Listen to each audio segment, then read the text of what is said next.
신약성경 190쪽 사도행전 2장 43절로 47절 우리 한 목소리로 함께 봉독하도록 하겠습니다. 함께 한 목소리로 봉독하도록 하겠습니다. 함께 하십니다. 시작. 사람마다 두려워하는데 사도들로 말미암아 기사와 표적이 많이 나타나니 믿는 사람이 다 함께 있어 모든 물건을 서로 통용하고 또 재산과 소유를 팔아 각 사람의 필요를 따라 나눠주며 날마다 마음을 같이하여 성전에 모이고 힘쓰고 집에서 떡을 떼며 기쁨과 순전한 마음으로 음식을 먹고 하나님을 찬미하며 또 온 백성에게 칭송을 받으니 주께서 구원받은 사람을 날마다 더하게 하시니라. 아멘. 우리 다시 한번 아멘합니다. 아멘. 아멘. 됐습니다. 오늘 은혜를 받은 사람들이라는 제목으로 함께 말씀을 나누는데요. 정말 이 말씀을 통해서 여러분들이 은혜를 받고 정말 여러분들이 정말 주신 사명을 잘 감당할 수 있는 그런 선교원 시대의 되길 다시 한번 주의 이름으로 축원을 드립니다. 한번 다시 한번 인사합니다. 하나님 앞에 영광이 되는 저와 여러분이 되길 바라겠습니다. 한번 인사합니다. 여러분 어떤 사람이 되길 원하세요? 어떤 사람이 되었으면 좋겠습니까?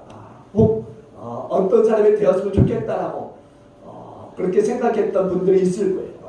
그런데 그 생각했던 그 사람의 그 모습을 여러분들이 닮아가고 있습니까? 아니면 닮았습니까? 여기에요. 나의 나됨이 드러나고 나타난다라는 거죠. 여러분이요 한평생 어떤 사람이 되고 싶었는가? 그러기 위해서 우리는 어떤 한 모델을 우리가 찾습니다. 그리고 어떤 사람들은 그 사람을 굉장히 부러워하는 삶을 살아가요. 근데 여러분 우리가 아무리 생각해도 역사적인 인물 가운데 또는 주변의 사람들 가운데 내가 전혀 닮고자 하는 사람이 없다라고 생각하는 사람이 있다라고 한다면은 사실 그 사람은 어찌 보면은요 좀 구제불능의 사람이다 라고 말할 수 있을 것 같아요. 내가 존경하고 모방하고 또 흠모하고 또 뭔가 사모하고 존경하고 싶은 사람, 또 부러워하고 싶은 사람, 뭔가 저 사람처럼 되고 싶은 사람, 그런 간절한 마음이 우리 가운데 있어야 될 줄로 믿습니다. 그런 사람이 있어서 우리가 우러러보며 살게 될 때 우리는 행복한 사람이 되어진다는 거예요. 가능하면 우리 주변에서 그와 함께 사는 것도 좋은 일이라고 생각되어집니다. 왜냐하면 내가 뭔가 닮고 싶어하는 사람이 나의 주변에 있다. 그건 정말 행복한 거죠. 왜냐하면 그 사람을 점점 닮아갈 수 있기 때문에 그런 거예요. 교회라고 하는 것은요 은혜를 사모하는 사람들이라든가 은혜를 받은 사람들이 모이는 곳이에요. 은혜 받은 사람들을 부러워하거나 닮아가기 위해서 애쓰는 사람들이 많아지면 많아질수록 그 교회는 행복해지는 교회고 또한 그 교회는 사랑이 넘치는 교회가 될 줄로 믿습니다. 우리 인간이 인생을 살아나갈 때요 자기의 힘과 능력과 지혜와 땀으로 살지 않고 뭔가 위로부터 내려오는 은혜로 산다라고 생각할 때 그 사람은 정말 행복한 사람이에요. 그럼에도 불구하고 자기의 힘과 능력과 뭔가 지혜와 땀으로 살려고 한다면은 그건 율법주의에 빠진 사람이고 인본주의에 빠져 사는 사람이라는 겁니다. 우리는 주님의 품에 안겨서 하나님의 그 말씀의 중심으로 살고 하나님이 예비하신 것을 의지하면서 살 때 그때부터 우리는 좀 뭔가 은혜로 사는 사람이 되어지는 것이고 하나님의 돌보심 속에 살아가는 사람이 되는 것이고 하나님의 능력 안에 사는 사람들이 되어지는 줄로 믿습니다. 은혜라고 하는 것은요 다른 게 아니에요. 하나님이 값없이 주시는 선물입니다. 우리가 생명을 유지하는 데 있어서 필요한 것은요 바로 이거예요. 하나님이 값없이 주시는 은혜의 선물. 이 선물은요 그냥 우리가 돈을 주고 살 수 있는 것들이 아닙니다. 특별히 우리가 주변에 보면 돈 없이도 우리가 하나님의 은혜 속에 살 수 있는 것들이 많이 있어요. 공기라든가 햇빛이라든가 물이라고 하는 것들은요 우리 인간들의 생존에 너무나 필요한 것들입니다. 그러나 이런 것들은 값없이 얻게 되는 것들이었어요. 누구로부터? 하나님으로부터. 그럼에도 불구하고 이런 은혜 우리가 생각지 않고 살아간다라는 거죠. 전혀 이거에 대해서 감사하는 그런 마음을 가지지 않는다라는 거예요. 오늘날 인간의 이 능력이라고 하는 것은 굉장히 높아져 있는 수준에 있습니다. 그럼에도 불구하고 이 높아져 있는 이 인간의 이 능력에 대해서 감사하지 않아요.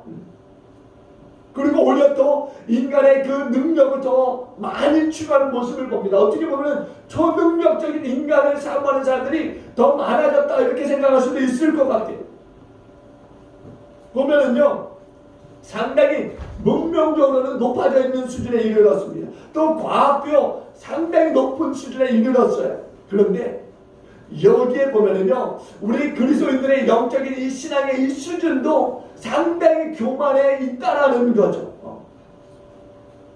오히려 그것에 대해서 감사하고 뭔가 좀 겸손하게 그 은혜를 사모하면서 계속적으로 누려야 되는데 그렇지 못하는 거예요. 오히려 교만해져서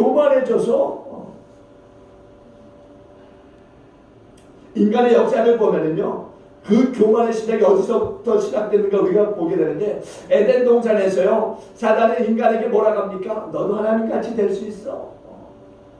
교만을 심어주는 거예요. 또 노아의 홍수의 심판을 보게 되면요, 그 이후에 여전히 바벨탑을 쌓아서 좀 뭔가 하나님같이 높아지려고 하는 그런 마음들이 인간의 마음속에 가득했다라는 거예요. 근데 오늘 말씀을 보면은 초대교회는요, 굉장히 낮은 자리에 그 모습의 사람들을 우리가 보게 되는 겁니다. 누가복음 4장 18절에 보니까 이렇게 말씀해요. 주의 성령이 내게 임하였으니 이는 가난한 자에게 복음을 전하게 하시려고 내게 기름을 부어주시고 나를 보내사 오래된 자에게 자유를, 또한 눈먼 자에게 다시 보게 함을 전파하며 눌린 자에게 자유롭게 하기 위함이다 라고 말씀해요. 예수님은요, 높은 곳에서 낮은 자리에 임하신 분인 줄로 믿습니다. 믿음의 공동체는 높은 곳에서 이 낮은 자리에 임하신 예수를 모시고 사는 그런 모임의 사람들이 있는 곳이에요. 교회를 가리켜서 뭐라고 하는 줄 아십니까? 그리스도의 몸이고 그리스도의 신부다 이렇게 이야기합니다. 그러니까 교회가 거룩하고 흠이 없는 완전한 교회이어야 하지만은 그럼에도 불구하고 어떻게 해요? 그렇지 못해요. 교회는 완전하지 않습니다. 완전하지 않아요. 혹시 교회가 완전해야 되는데 이렇게 생각하는 분들이 있다면 착각입니다. 교회가요, 땅 위에 존재하는 한 완전 무결할 수가 없다라는 거죠. 이 사실 우리 분명히 반드시 짚고 넘어가야 되는 거예요. 왜냐하면은 교회는요, 하늘의 천사들이 모여서 예배하는 곳이 아니에요. 땅에 사는 사람들이 모여서 예배하는 곳이기 때문에 그렇습니다. 물론 우리가 죄사함을 입은 사람들이에요. 구원을 받은 사람들입니다. 이건 부인할 수 없는 거예요. 그럼에도 불구하고 죄에서 이렇게 완전히 해방된 사람이긴 하지만 그럼에도 불구하고 우리는 여전히 사람의 본성이라고 하는 것이 있는 거예요. 본성. 원죄에 대해서 우리가 완전히 예수 그리스도의 피로 씻음을 받았습니다. 그러나 여전히 우리는 죄악만이 이 세상에서 살다 보니까 여전히 그 죄악이 우리 가운데 있다라는 거죠. 그래서 마치 이런 거예요. 죽을 병에서 이제 방금 완쾌된 분들, 또 죽을 병이 있었지만 수술을 받아서 치료받은 사람들, 그러나 이런 사람들도 여전히 몸이 허약해져 있는 상태라는 거죠. 바로 우리가 그런 상태예요. 원죄로부터 완전히 예수 그리스도의 피로 씻음을 받았지만은 우리의 삶에서 완전히 죄라고 하는 부분들을 끊어낼 수는 없다라는 거죠. 그래서 우리는 여전히 이 죄악 세상 속에서 영적인 싸움을 싸우는 거예요. 누구의 힘으로? 나의 힘으로가 아니라 위로부터 내려오는 예수 그리스도의 힘으로, 하나님의 힘으로, 성령의 힘으로 영적인 싸움들을 싸워가는 것입니다. 죄와 싸우고 사단 마귀와 싸우고, 그래서 온전한 성화를 이루고자 달려가는 사람들인 줄로 믿습니다. 여전히 우리는 십자가 아래에 있는 사람들이에요. 그리고 이 십자가 위에 올라서기까지, 그러니까 예수 그리스도가 계신 저 천국에 가기까지는요, 우리는 여전히 이 땅 위에서 죄와 악과 원수마귀와 싸워야 되고, 그런 싸움들을 통해서 여전히 조금씩 한 계단 한 계단 올라가야 하는 사람들이라는 겁니다. 흔히들 우리가 초대교회를 가리켜서 뭐라고 하는지 아십니까? 교회의 영원한 이상, 그리고 교회의 영원한 이 전형적인 모습이다, 이렇게 이야기를 해요. 그런데 이 초대교회라고 해서 현실적인 문제가 없었느냐? 아니라는 겁니다. 오늘날 많은 교회들, 이 한국교회가요 그렇게 이야기해요. 우리는 초대교회로 돌아가야 합니다. 초대교회로 돌아가야 합니다. 근데 여러분, 우리가 초대교회를 사실 자세히 들여다보면요, 초대교회의 아름다운 모습, 정말 하나님이 기뻐하시는 이 모습은요, 사실 4장까지만 기록되어 있어요. 4장까지만. 4장 이후로 보면은요, 교회의 완전한 민낯이 기록되어 있습니다. 아, 교회가 이런 거구나라는 것을 우리가 4장 이후로 5장부터 보면은요, 그런 사실을 발견하게 돼요. 그래서 뭔가 좀 초대교회 하면은 뭔가 좀 닮아가고 싶은 그런 교회의 모습이었지만은, 그럼에도 불구하고 우리가 5장으로 보면 어떤 사건들이 기록되어 있느냐면요, 아나니아와 삽비라의 사건이 기록되어 있어요. 또 6장에 보면은요, 구제 물자 때문에 성도 간의 다툼이 일어나는 그런 모습들을 우리가 볼 수 있고요. 8장에서는 돈으로 성령을 살려고 했던 그 시몬, 요술장의 시몬을 우리가 볼 수 있고요. 15장에서는 율법이냐 복음이냐라고 하는 것을 놓고서요, 교회 안에 무서운 이단들이 들어오는 그런 모습들을 우리가 볼 수 있습니다. 그래서 교회가 쪼개질 뻔하는 그런 모습도 우리가 볼 수 있고요. 그러니까 초대교회 어디를 보면은 유대파 그리스도인이냐 헬라파 그리스도인이냐 이런 부분 때문에 또 성도 간에 분쟁이 있었던 모습들도 우리가 볼 수 있고요. 그러니까 우리가 초대교회를 보면은요, 살아있는 교회인 것은 분명합니다.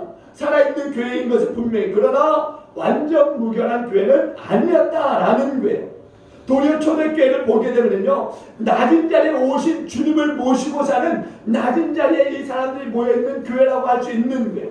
예수님께서 뭐라고 합니까? 마태복음 11장 29절에 보니까는요, 나는 마음이 온유하고 겸손해 나의 멍에를 메고 내게 배우라, 이렇게 말씀하고 있고요. 또 사도 바울은요, 초대교회의 증거한 말씀을 통해서 이렇게 말합니다. 빌립보서 2장 5절 말씀 이하에 보니까 너희 안에 이 마음을 품고 그리스도 예수의 마음이니, 그는 오히려 자기를 비워 종의 형체를 가져 사람들과 같이 되었다라고 말씀하고 있어요.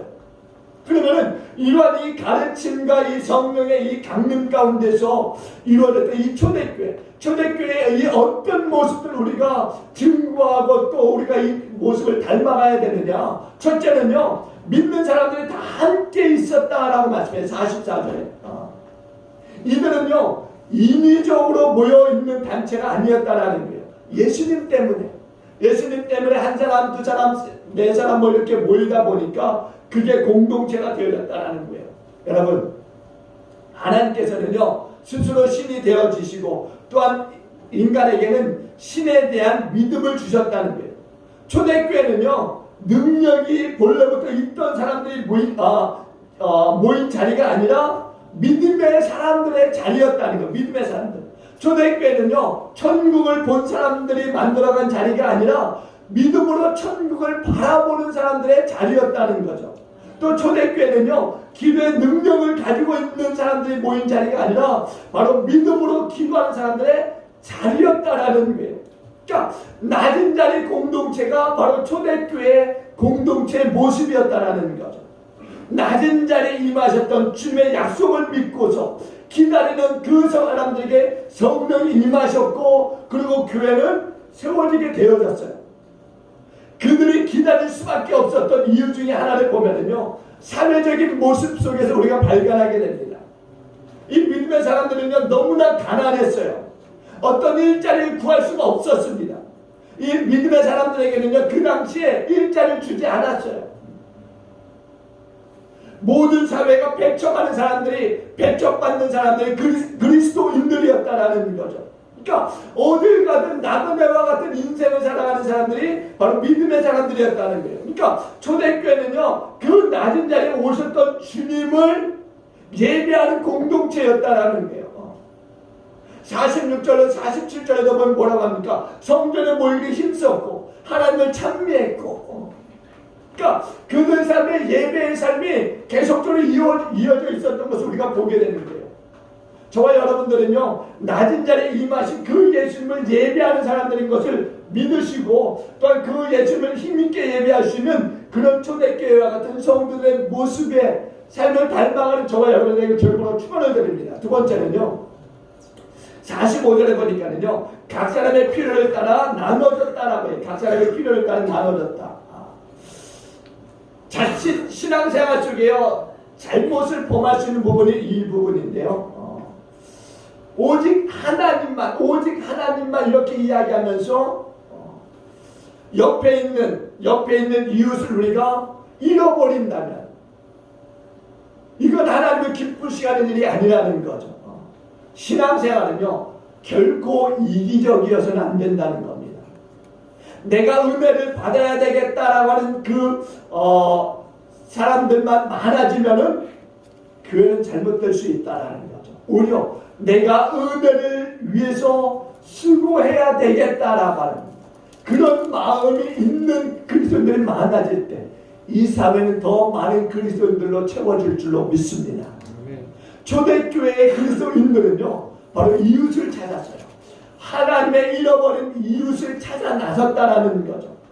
근데 높아질 대로 높아졌던 지금 현대 교회들, 그리고 그 안에 관한 신앙인들, 그들의 그 태도로 말미암아서 가정이 쪼개지고 다른 가족과 많은 그 사람들에게 실족케 하는 그런 그 일들을 하고 있다라는 거죠. 초대교회는 철저히 나눔의 공동체였어요. 서로 낮은 자리에서요, 나누었다라는 거죠. 서로가 하나님을 찾듯이 사람을 찾는 그런 공동체였다라는 겁니다.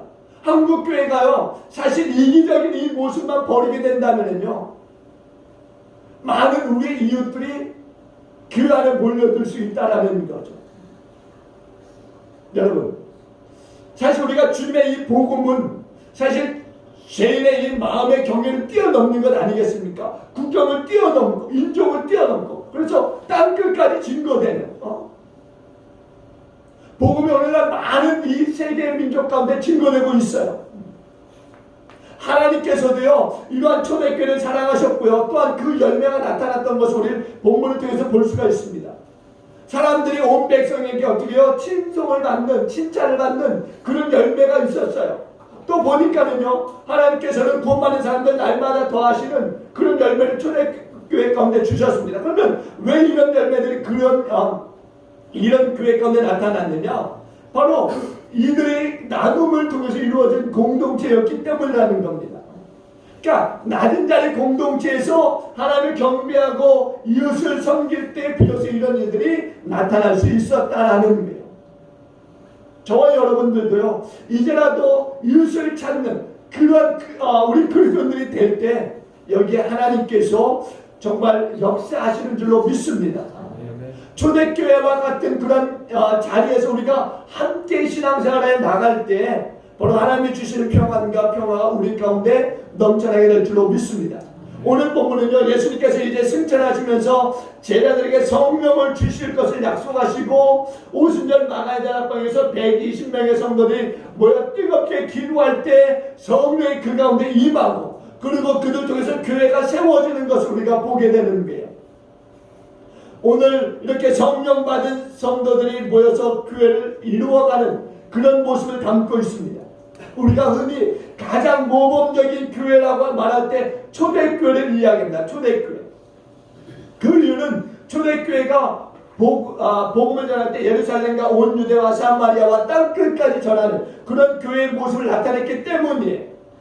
초대교회 공동체는요, 서로 사랑을 나누면서 한 몸을 이루면서 살아갔기 때문에 오늘 초대교회를 모범적인 교회 공동체다 이렇게 이야기를 합니다. 그런데 여러분, 오늘 본문 44절에 보니까 이렇게 말해요. 한번 볼까요? 44절. 한번 다 같이 봅니다. 44절 다 같이 봅니다. 44절 시작. 믿는 사람이 다 함께 있어 모든 물건을 서로 통용하고. 아멘. 여러분 사실 이 일이라고 하는 것이요 사실 굉장히 어려운 일이 쉬운 일이 아닙니다. 자신의 것을 어떻게 보니까는요 나누어주는 일들, 자신의 것을 남에게 나누어준다, 이건 쉽지 않은 거예요. 또 보니까 날마다 마음을 같이 했다, 한 마음이 되었다라는 이야기인데요. 사실 이것도 쉽지 않죠. 예수 그리스도로 하나 된 이 공동체임에도 불구하고 여전히 우리 가운데는요 서로 다른 마음들이 있어요. 서로 다른 마음들이 있습니다. 그러니까 하나 되는 마음이 쉽지 않다는 거예요. 그럼에도 불구하고 성경은요 우리 믿음의 사람들에게 계속적으로 증거하는 게 뭐냐? 연합이에요. 연합. 형제가 연합하여 동거하면 어찌 그리 선하고 아름다운 거. 우리에게 계속적으로 믿음의 사람들은 하나가 되어져야 됩니다. 하나가 되어져야 됩니다. 하나가 되어져야 됩니다. 라고 말씀하고 있다라는 거예요. 음악에도 보면 독창이 있고 중창이 있고 합창이 있습니다. 근데 우리가 합창이라고 하는 것은 여러 사람이 함께 모여서 서로 다른 그 화음을 나타내는 거예요. 그럼에도 불구하고 그 여러 사람이 모여서 서로 다른 그 화음을 나타내지만 굉장히 듣기 좋은 그런 노래가 되어진다라는 거죠.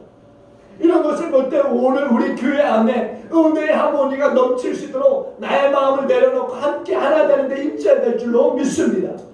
그리고 또한 초대교회는요 세상을 두려워하는 세상이 두려워하는 교회, 세상이 두려워하는, 여러분 세상 사람들이 경외하는 교회라고 하는 것.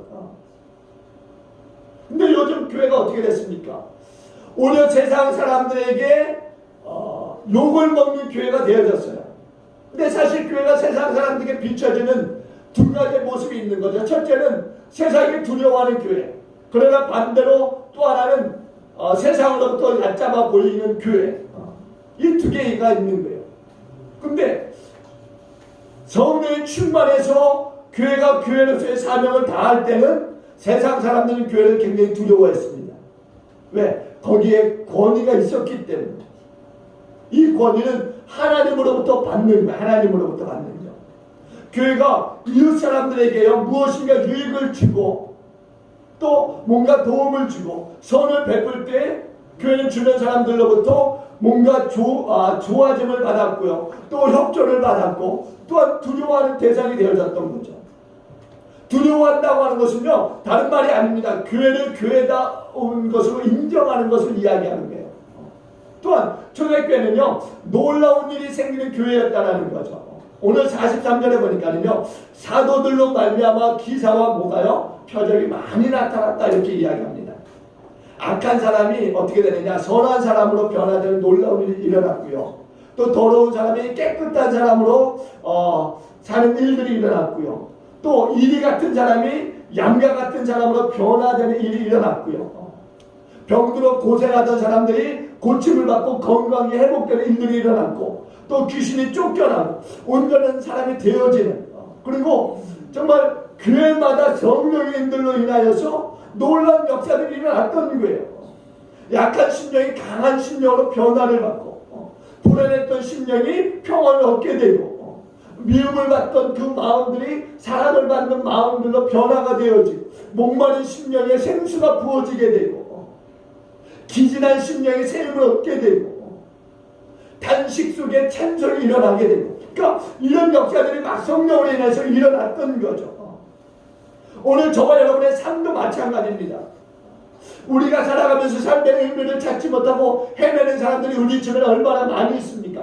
그런 사람들이 살 수 있는 분명한 일은요 다른 게 아니에요. 예수 믿고 예수님을 통해 성령을 받는 거죠. 성령. 그래야 그 사람들의 삶이 변화를 받을 수 있는 거예요. 그리고 또 초대교회는요 서로 나누는 교회였어요. 서로 나누는 교회. 보니까는 믿는 사람이 다 함께 있어 모든 물건을 서로 통용하고 또 재산 것을 팔아 각 사람의 필요를 따라 나눠주었다라고까지 이야기해요. 그러니까 성령이 충만했던 이 초대교회는요 빈부의 격차를 뛰어넘는, 그러니까 뭔가 빈부를 가리지 않았다라는 거죠. 서로가 많이 가졌으면 더 많이 나눠주고 하는 그런 일들을 했다라는 거예요. 그러니까 자기 공간만의 폐쇄적인 삶을 사는 사람들이 많이 있잖아요. 우리 그리스도인들 가운데도. 그런 일들을 깨버렸다는 거죠. 그러니까 내 것만 있는 줄 알고 사는 사람이 아니라 저 사람의 것도 있음을 알고 함께 나누고 공유하는 그런 일들을 이 초대교회 성도들이 했다라는 겁니다. 그러니까 나의 필요를 느낄 줄 알던 자가 이웃의 필요를 또한 아는 사람으로 바뀌어지고 그렇게 행동하고 삶을 살아갔다라는 말씀이에요. 또한 초대교회를 보니까는 날마다 모이기를 힘썼다라고 해요. 여러분 한번 46절 볼까? 46절 다 같이 한번 초반절 봅니다. 초반절 다 같이 볼게요. 시작. 날마다 마음을 같이 성전에 모이기를 힘쓰고. 아멘. 성전에 모이기를 힘썼다라고 하는데 그 앞에 단서가 붙죠. 마음을 같이 해서 마음을 같이 했다라는 거예요. 마음을 교회로 부르심을 받은 성도들이 마음을 같이 했다라는 거예요. 그리고 그 마음을 같이 하는 게 어떻게 나타나느냐? 모이는데 힘쓰는 것으로 나타났다라는 거죠. 여러분 오늘 예배당은 어떻게 해요? 건물이 아니라 보이는 건물이 아니라고 우리가 다들 알고 있어요. 그렇죠? 그런데 정작 중요한 것은 이 모든 이 모이는 이 문제 속에서 마음을 같이 하는 것, 이건 무엇보다도 중요하다는 마음을 같이 하는 것. 저와 여러분들이 마음을 같이 하는 게 이게 너무나 중요하다는 것. 마음이 하나가 되지 않으면은요, 각 사람의 마음이 각각 다르게 나타나면은 모인다고 하는 것 자체가 힘든 거죠. 또 모였다고 해도 그 안에는 여전히 분쟁이 일어날 수밖에 없는 겁니다. 그래서 모여서 무엇을 하느냐, 이게 중요한 거예요. 초대교회는 날마다 모였습니다. 마음을 같이해서 모였어요. 힘써 모였는데 그 안에 뭐가 있었느냐? 성령으로 말미암아서 은혜가 있는 예배를 드리는 줄로 믿습니다. 그러니까 우리가 열심히 모여야 돼요. 열심히 모여야 되는 겁니다. 그럴 때 하나님께서 그 교회를 축복하시고 기쁘게 모시고 날마다 구원받는 사람들을 도하는 그런 교회가 되어지게 하시는 줄로 믿습니다.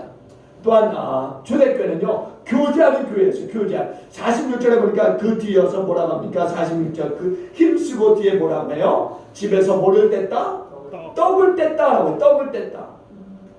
떡을 뗐다라고 하는 말은요 교제를 의미해요. 교제. 우리 믿는 사람들은요 그리스도 안에서 형제 자매입니다. 신앙생활 가운데서 정말 큰 부분을 차지하는 게 바로 이 부분 아니겠습니까? 성도의 교제, 성도의 교제. 사도신경 가운데서도 성도가 서로 교통하는 것을 이야기해요. 성도가 서로 교통하는 것. 교회는요 오직 교제가 있어야 된다는 거예요. 다른 거 시기, 질투, 미움, 불평, 불만 이런 게 있어서는 안 된다는 거죠. 이거는 이방인의 나쁜 짓들이에요. 우리는 이방인의 모습을 벗어버린 사람들인 줄로 믿습니다.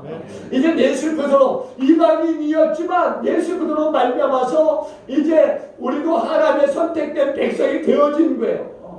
하나님의 그 나라의 백성들이 되어진 사람들입니다. 그러니까 이방인의 그 나쁜 버릇들을 습관들 다 이제는 잘라내야 될 줄로 믿습니다. 여러분 우리가 정말 이 초대교회의 특징을 우리가 보면서 주 안에서의 이 교제 이것으로 말미암아서 믿는 사람들이 더한 그런 교회를 이루어가야 될 줄로 믿습니다. 또 하나는 초대교회는요 보니까 기쁨이 넘치는 교회였다라고 해요. 기쁨이 넘치는 교회. 떡을 떼면 뭐라고 합니까? 기쁨과 기쁨이 빠지지 않는 거죠. 여러분 보니까 기독교는요 기쁨의 종교예요. 우리가 이 다니엘 기도회 가운데 보니까는요 한 분이 그런 이야기를 해요. 기쁨에 대해서 자두 사모님이었습니까? 기쁨에 대해서 기쁨에 대해서. 그러니까 우리 그리스도인들의 이 신앙생활 속에 기쁨이 빠져서는 안 되는 거예요. 기쁨이. 항상 기뻐하라는 말씀 드리잖아요. 항상 기뻐하라. 이게 그리스도 예수 안에서 우리 향한 하나님의 뜻이다 이렇게 말씀하지 않습니까? 기뻐하는 기독교의 신앙생활. 그러니까 우리는요 기뻐해요. 교회는 사실 무조건 기뻐해야 되는 겁니다. 기쁜 일만 교회 안에 있어야 되는 거예요. 기쁜 일만. 여러분 그러기 위해서는요 우리는 어떤 형태로든지 걱정의 대상이 되어서는 안 되고요. 또 뭐라 그럴까 좀 부담의 대상이 되어서도 안 되고요. 또 슬픔의 대상이 되어서도 안 되는 겁니다. 우리는 항상 기쁨의 주인공이 되어야 될 줄로 믿습니다. 그러니까 내 안에 그리스도로 말미암아서 비록 주변의 상황은 기뻐할 수 없는 상황이지만 내 안에 계신 그리스도 이분만으로 우리는 기뻐하는 생활을 해야 된다는 거예요. 또한 우리는 그리스도만으로 기뻐하는 사람인 줄로 믿습니다. 또한 보니까는요, 초대교회는요, 범사에 감사하는 교회에서 범사에 감사. 47절에 보니까 첫 번째 절에 뭐라고 합니까? 첫 번째 절 우리 47절 한번 봅니다. 시작. 하나님을 찬미하며 또 온 백성에게 칭송을 받았다라고 해요. 여러분, 사실 우리가 하나님을 찬미했다라고 하는 것, 감사라고 하는 것은요, 사막에서의 오아시스와 같은 거예요. 신앙생활에 있어서요, 감사를 빼면 아무것도 남는 게 없어요. 바울과 실라가 감옥에 갇혔지만 어떻게 했습니까? 거기서 하나님을 찬미했습니다. 찬미했을 때 감옥문이 열린 거예요. 그러니까 이렇게 찬미의 힘이 엄청난 거예요.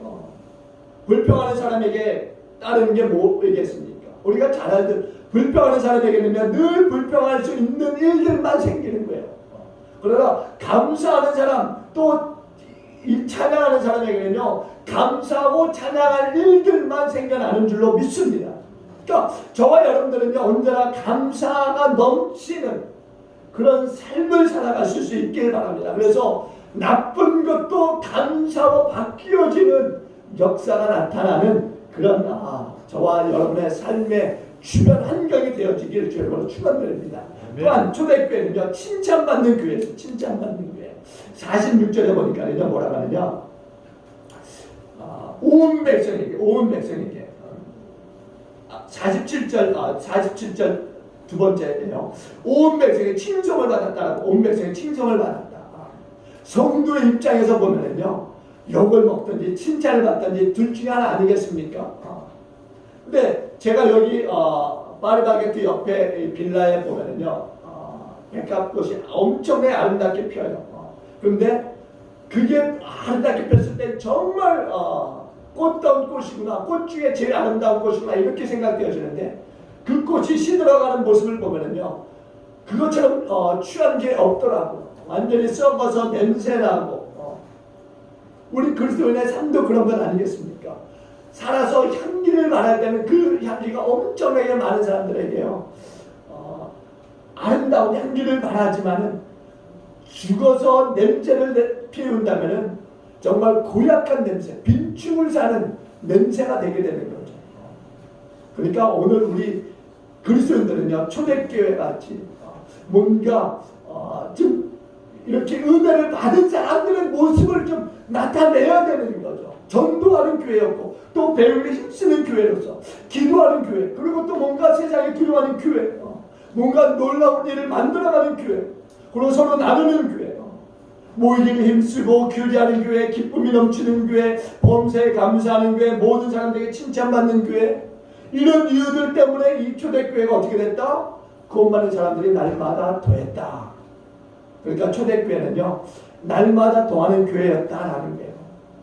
바라기는요, 저와 여러분 모두의 삶에 하나님의 은혜가 날마다 더해짐으로 말미암아서 정말 여러분의 가정과 여러분 섬기는 교회와 또 여러분의 삶의 주변에 정말 많은 믿음의 사람들이 일어나는 그런 축복이 되어지기를 주님과 간절히 축원을 드리겠습니다. 기도합니다. 좋으신 하나님 감사합니다. 하나님, 초대교회의 이 모습들을 들여다보면서 우리 교회 또 나의 이 신앙생활의 이 모습을 점검하고 우리도 초대교회와 같은 귀한 이런 모습을 닮아가야 되겠다라고 저는 생각합니다.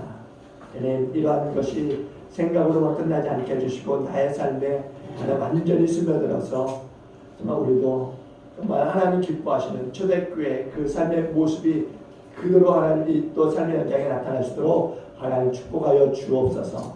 은혜를 받은 사람들로 말미암아서 하나님 초대교회가 이루어졌습니다.